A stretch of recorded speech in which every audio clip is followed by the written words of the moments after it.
maraming salamat po kay Sir Paul dahil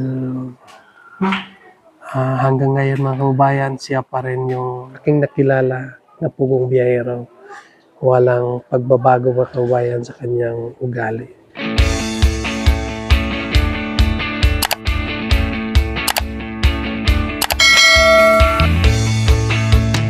Hello mga kababayan, magandang araw sa inyong lahat. Kumusta na kayo dyan? So ngayon mga kababayan, andito muna ako sa bahay. Dahil umaga pa ngayon, so hindi pa ako nakaalis. So mag-usap muna tayo. So maya-maya mga kababayan, so magpunta ako doon sa pinapatirahan ko ni Nanay Lorna. So dadalhin ko na yung aking bonggo doon mga kababayan. Kasi si Nanay Lorna ay lumipat na doon sa bagong bahay niya. At saka doon ko na lagay yung bonggo kasi yun naman ang parkinganan kong ginagawa.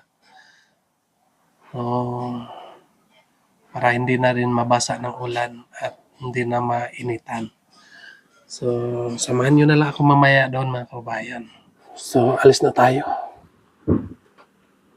Para maparking na yung ating sasakyan doon. Yan.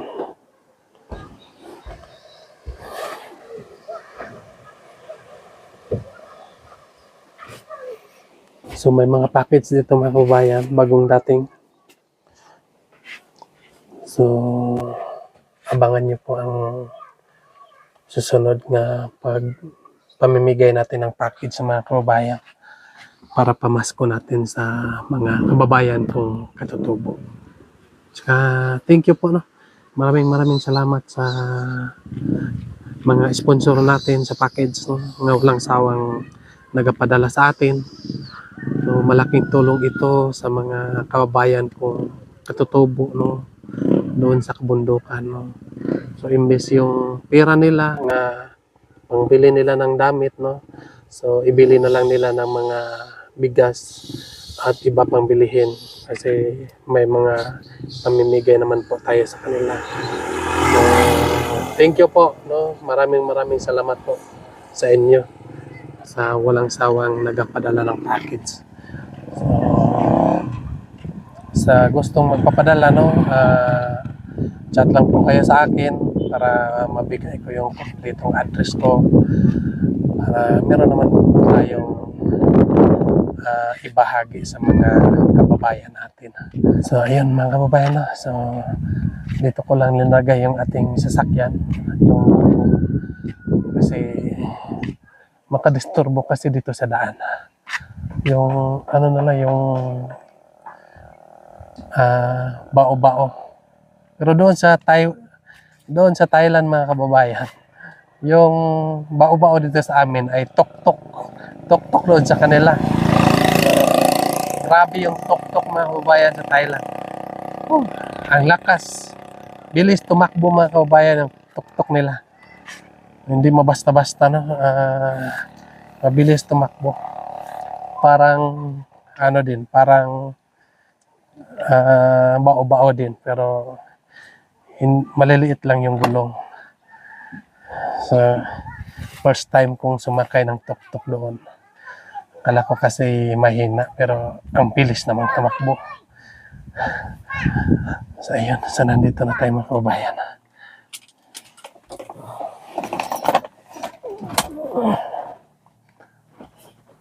Andito na tayo.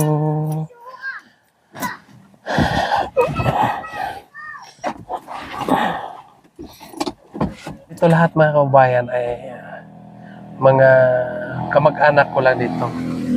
Bale, dito sa amin, sa purok namin, ay 3 lang nung una magkapamilya.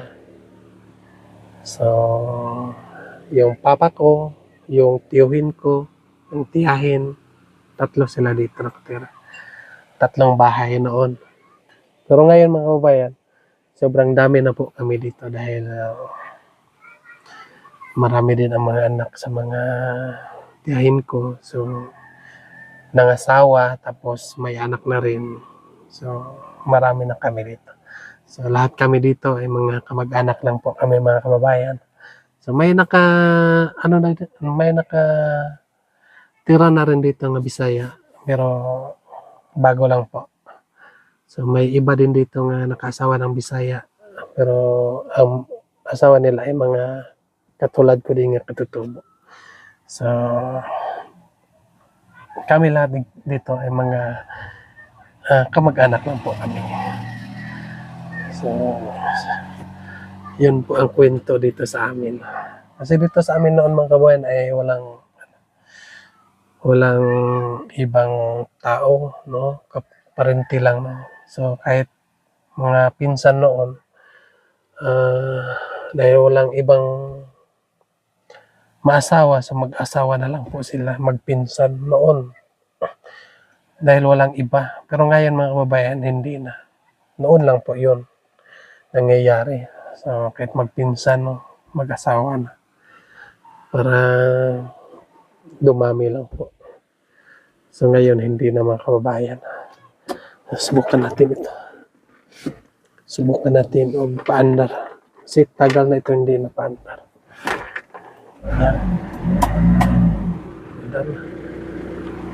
Umandar na ang ating sasakyan.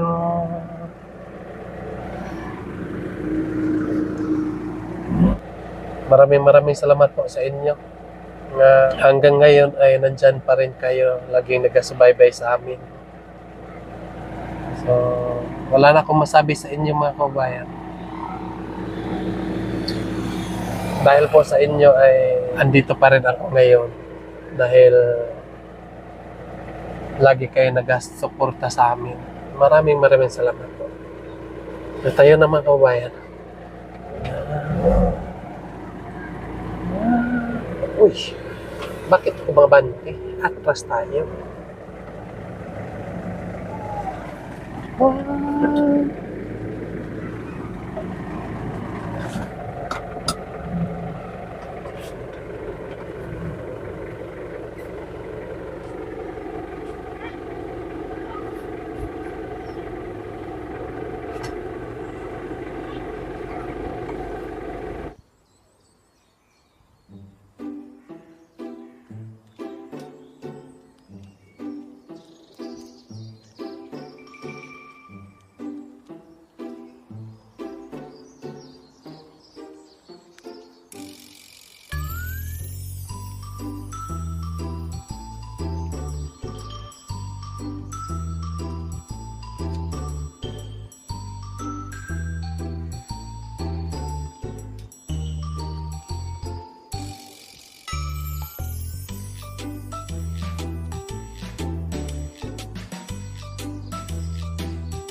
So ayan mga kababayan, so andito na tayo sa aking parkinganan.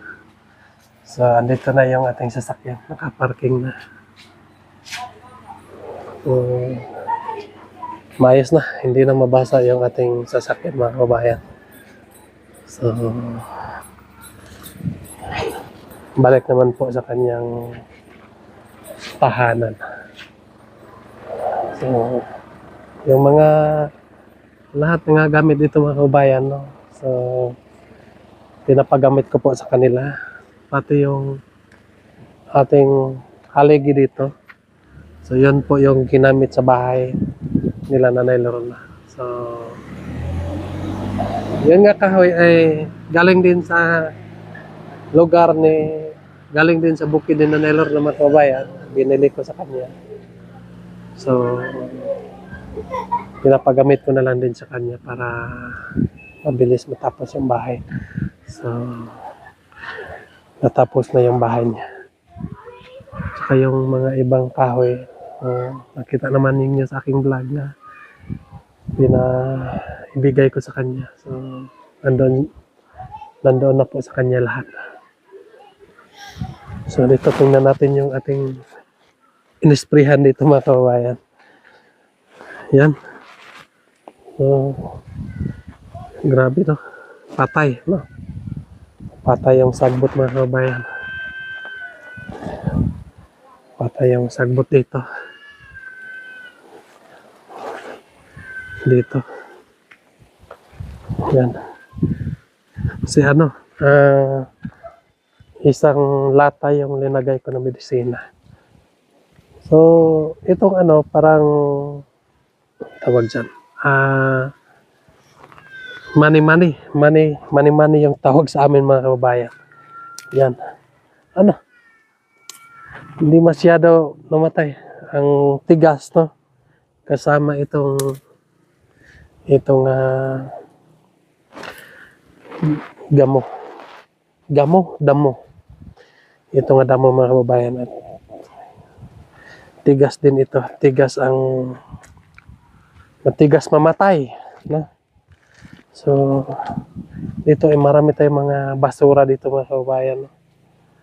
Kasi yung ginagawa nilang basurahan noon nung may-ari ng bahay dito. So, may butas dyan noon. So doon nila tinapon yung basura hanggang napuno. So yung nakatira dito hanggang napuno mga kabayan. So yung iba naman po nga tao, so kahit napuno na, so maglalagay pa rin sila ng basura.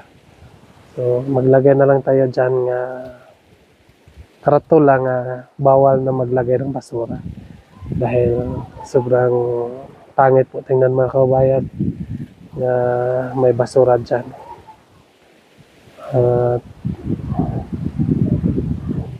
Lalo na nga dito tayo sa sentro, no? So kasi kung pwede pa lang silaban ko na lang yan kaysa makita natin ganyan, no? Kasi bawal kasi silaban, no? Basura. So ang gagawin ko na lang siguro, bili na lang ako ng sako mga kababayan, no? So ipang lagay ko na lang sa sako lahat yan para may magkuha kasi ng mga basura dito, may mag-pick up, panglagay ng sako pa, tapos dalhin dyan para malinis. Bawal kasi magsunog-sunog na yan mga kababayan. May mga patakaran na tayong sinusunod. Nung una, ayos lang. Kahit magsunog-sunog tayo. Pero ngayon, meron ng mga patakaran na dapat sundin. So, mga kapitbahay kasi mga kababayan, so sanay silang dito ang mga basura ilagay. Kasi ito yung basurahan dati. Diyan. So, dapat ayusin na natin to. Kasi sa atin naman to. No? Wala namang ibang umayos dito. Kasi ako nang may-ari nito. So, ako na mag-ayos dito mga kababayan.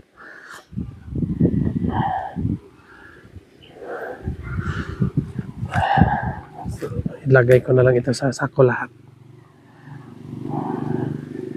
Maraming basura. Mga 5 sako. Tamang-tama.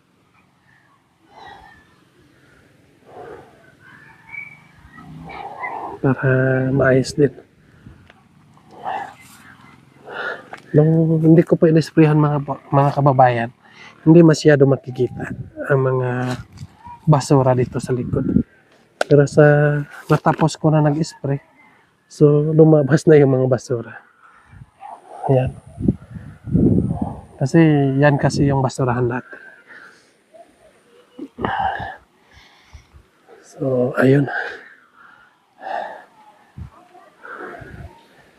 Patay na. Ano ko na lang ito. Hawanan para maayos, no? Madabdaban. Madabdaban. Bawal pala. Para maayos yung ating lupa.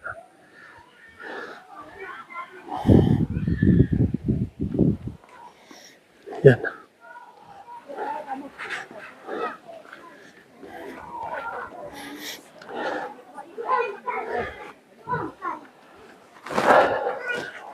So, dito lang taman yung ating lote dito mga kaubayan. So, ano lang, 14 by 25. Maiksi lang po mga kababayan. Pero ayos na ito. Para may patirahan natin sa mga sumusunod sa atin. Sa akin din naman. Yan. So, okay na. Balik na naman yung ating munggo.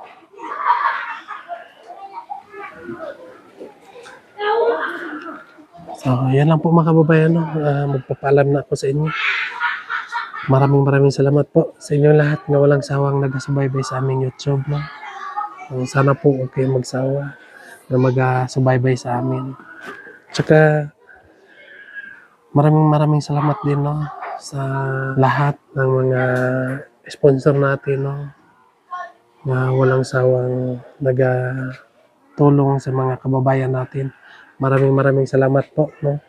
At kay Sir Paul, no? Maraming salamat po kay Sir Paul dahil hanggang ngayon mga kababayan, siya pa rin yung aking nakilala na pugong biyahero.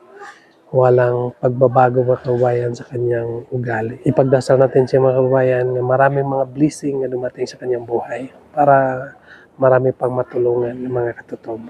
At saka sa lahat ng PB team, maraming salamat po sa inyong lahat. No? Kay Peter Paul, kay Ralph, kay Madam Yola, at kay Stone, maraming salamat po. At sa lahat na PB team, no, ako ay nagpapasalamat po sa inyo. At saka sa lahat ng subscriber namin, maraming salamat po sa inyong lahat mga kababayan sa walang sawang nagasubaybay sa amin. So, sana ipagpatuloy nyo ang inyong pagsuporta sa aming PB team para marami pang mga kababayan natin na matulungan. Sana ipagdasal nyo kami mga kababayan. Yan lang po. God bless you sa inyo lahat.